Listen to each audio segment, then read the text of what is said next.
नमस्ते। सीधे आज के विषय पर आते हैं। आज की हमारी ये चर्चा एक बहुत ही दिलचस्प क्लासरूम एक्सपेरिमेंट पर आधारित है। एक ऐसा एक्सपेरिमेंट जो रटने वाली बोरिंग पढ़ाई को असल जिंदगी के तजुर्बे से जोड़ देता है। मतलब ज्ञान सिर्फ मोटी मोटी किताबों में बंद नहीं रहना चाहिए, राइट? बस यही आज के हमारे इस विश्लेषण का मेन फोकस है। हम एक ऐसे टीचर और उनकी स्मार्ट क्लास के सफर को देखेंगे जिन्होंने सामान्य ज्ञान को एकदम नया और प्रैक्टिकल रूप दे दिया। तो कहानी शुरू होती है एक स्मार्ट क्लासरूम से, जहां टीचर अपनी क्लास की शुरुआत एक बहुत ही पावरफुल बात से करते हैं। वो कहते हैं कि आज सिर्फ सवाल जवाब नहीं होंगे, बल्कि हम देखेंगे कि सामान्य ज्ञान असली जिंदगी में कैसे काम आता है। अब सोचिए, ये सुनते ही बच्चों की उम्मीदें एकदम से बदल जाती हैं। ये कोई आम रट्टा मारने वाला टेस्ट नहीं है, बल्कि एक कमाल के प्रैक्टिकल डेमोन्स्ट्रेशन की शुरुआत है। आज का हमारा एजेंडा कुछ इस तरह रहेगा। पहले हम किताबी ज्ञान से प्रैक्टिकल की ओर बढ़ेंगे, फिर भूगोल और विज्ञान की सच्चाई को समझेंगे। उसके बाद राष्ट्रीय प्रतीकों और इतिहास पर बात होगी। फिर खेल और अंतरिक्ष की एक छोटी सी सैर करेंगे और आखिर में ज्ञान के असली मकसद को समझेंगे। चलिए शुरू करते हैं। भाग 1, किताबी ज्ञान से प्रैक्टिकल की ओर। आइए देखते हैं कि कैसे भूगोल के फैक्ट्स को सिर्फ रटने के बजाय एक ठोस असलियत में बदला जाता है। टीचर क्लास में एक बहुत ही बेसिक सा सवाल पूछते हैं, भारत की राजधानी कहाँ है? एक स्टूडेंट तुरंत तपाक से जवाब देता है, नई दिल्ली। अब देखिए, अगर ये कोई नॉर्मल क्लास होती तो बात शायद यहीं खत्म हो जाती, पर असली लर्निंग तो अब शुरू होने वाली थी। यहीं पर आता है असली ट्विस्ट। टीचर बोर्ड पर भारत का एक बड़ा सा नक्शा लगाते हैं और उस बच्चे से कहते हैं कि चलो अब नक्शे में नई दिल्ली ढूंढकर दिखाओ। जब वो बच्चा खुद अपने हाथों से मैप पर उस शहर की ओर इशारा करता है ना, तो वो ये साबित कर देता है कि सिर्फ नाम रटना काफी नहीं है, जगह को असल में पहचानना भी उतना ही जरूरी है। किताबी ज्ञान और प्रैक्टिकल नॉलेज के बीच का ये सबसे बड़ा फर्क है। अब बढ़ते हैं हमारे दूसरे भाग की तरफ, भूगोल और विज्ञान की सच्चाई। देखते हैं कि एक साधारण सा ग्लोब कैसे विज्ञान के मुश्किल कॉन्सेप्ट्स को चुटकियों में समझा सकता है। सवालों का सिलसिला आगे बढ़ता है और टीचर एक और मजेदार सवाल पूछते हैं, पृथ्वी को नीला ग्रह क्यों कहते हैं? अब ये सवाल बच्चों को सोचने पर मजबूर करता है कि भाई, जो जमीन हमें अपने आसपास हरी या भूरी दिखती है, वो अंतरिक्ष से नीली क्यों नजर आती है? तभी एक बच्चा बिल्कुल सही जवाब देता है, क्योंकि पृथ्वी पर पानी ज्यादा है। इसके बाद टीचर टेबल पर रखे एक ग्लोब का इस्तेमाल करते हैं। वो बच्चों को ग्लोब घुमाकर असली महासागर दिखाते हैं। तो यहाँ कैच क्या है? जब बच्चे अपनी आंखों से उस नीले हिस्से को पानी के रूप में देखते हैं, तो वो कॉन्सेप्ट हमेशा हमेशा के लिए उनके दिमाग में छप जाता है। क्योंकि सच कहूं तो देखकर सीखी गई चीजें हम कभी नहीं भूलते। हमारा दिमाग विजुअल्स को बहुत गहराई से पकड़ता है।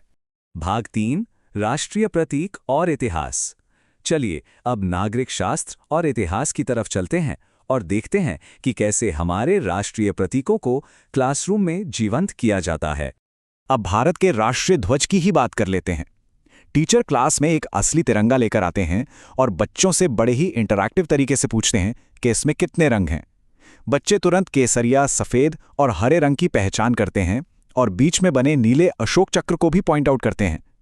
झंडे को सिर्फ किताब में देखने और उसे अपने सामने असल में देखने में बहुत फर्क है ना?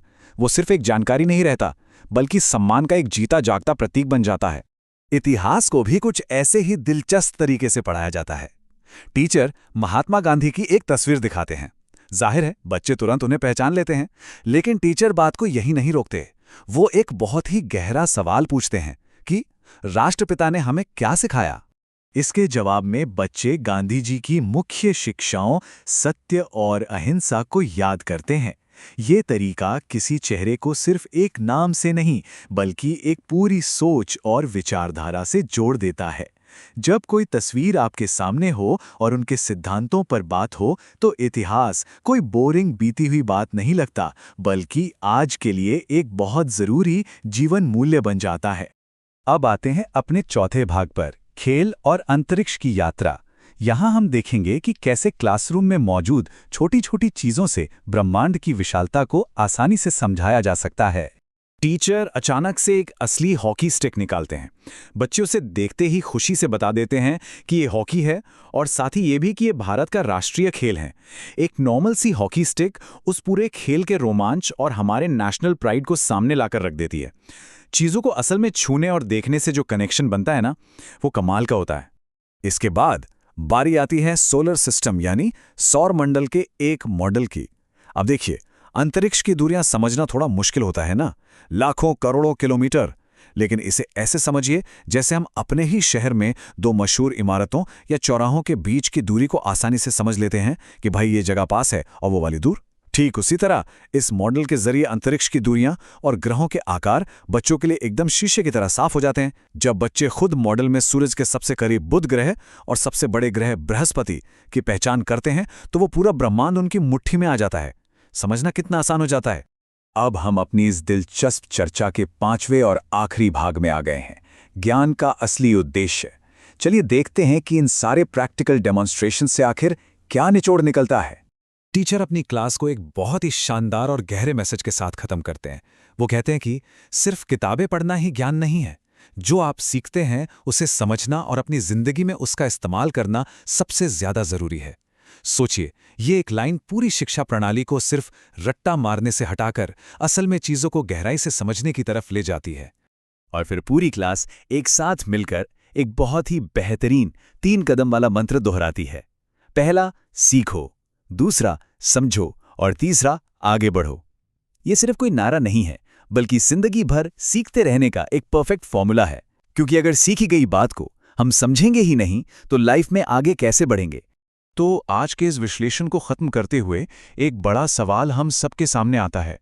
हम अपने किताबी ज्ञान को रोजमर्रा की जिंदगी में प्रैक्टिकल एक्शन में कैसे बदल सकते हैं? अगली बार जब भी आप कुछ नया सीखें तो खुद से ये जरूर पूछिएगा कि इसका मेरी असल जिंदगी में क्या और कैसे इस्तेमाल हो सकता है। उम्मीद है आज की इस चर्चा ने आपको सोचने पर मजबूर जरूर किया होगा। तो बस हमेशा सीखते रहिए, समझते रहिए और आगे बढ़ते रहिए।